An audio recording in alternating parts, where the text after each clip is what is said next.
Hello YouTube. So recently a German source got access to Bannerlord and developers behind Bannerlord and released the stuff about what they found out about the game. I have a link to the post in the description. It's in German, but if you're in Chrome, then you can just translate the page.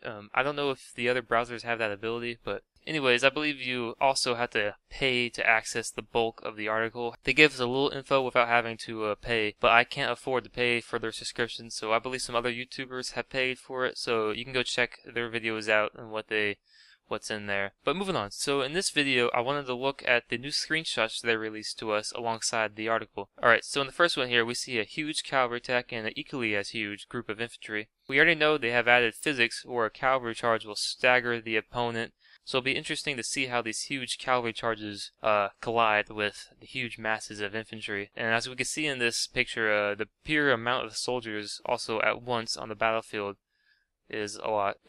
In the article they state we can have at least 500 fighters and that it is possible to have up to 1,000 in the battle at the same time. Now this is actually pretty cool. They have gave us a number like this in an interview before. I'm pretty sure some crazy PCs can push that number even higher. It'd be interesting to see how high that number can get to and what kind of PC it'll take. So in this screenshot we can see the Battania faction. Sorry, I'm probably going to pronounce the faction names wrong.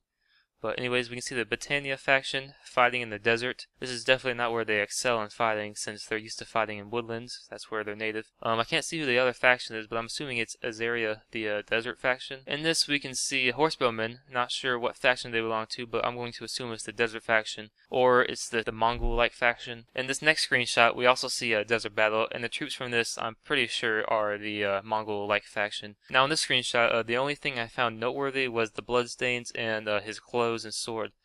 Just interesting to see how the bloodstains work and how they look. I'm not sure what faction they belong to, however. Now in this next screenshot we see a small village, and you can instantly tell it's much more lush and just realistic looking than previous games, which is great.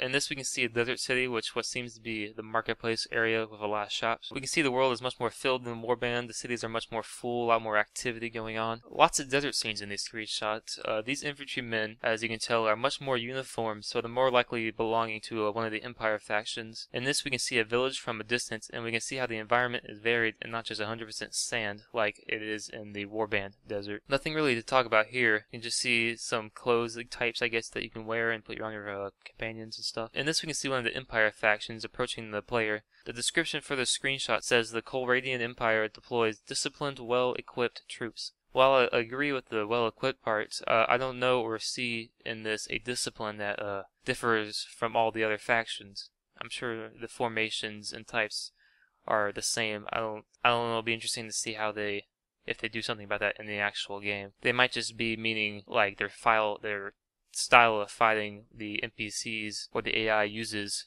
but I guess we'll see. The next few screenshots I'm going to show you are of a city. There's not much noteworthy, so I'm just going to quickly show you, and you can pause the video and look at them if you want. Now in this one we can see the interior where you meet with the lords. I'm sure you guys remember that from previous games. That's all the screenshots I have found. I've seen some other YouTube videos showing some different screenshots. I'm not sure where they got them from. Maybe they're from the paid subscription, which I can't access because I didn't pay, obviously. I don't know, but nonetheless, it's pretty cool stuff we get to see here. Alright, that's going to be it for this video. Make sure to subscribe to keep up to date with everything Bannerlord.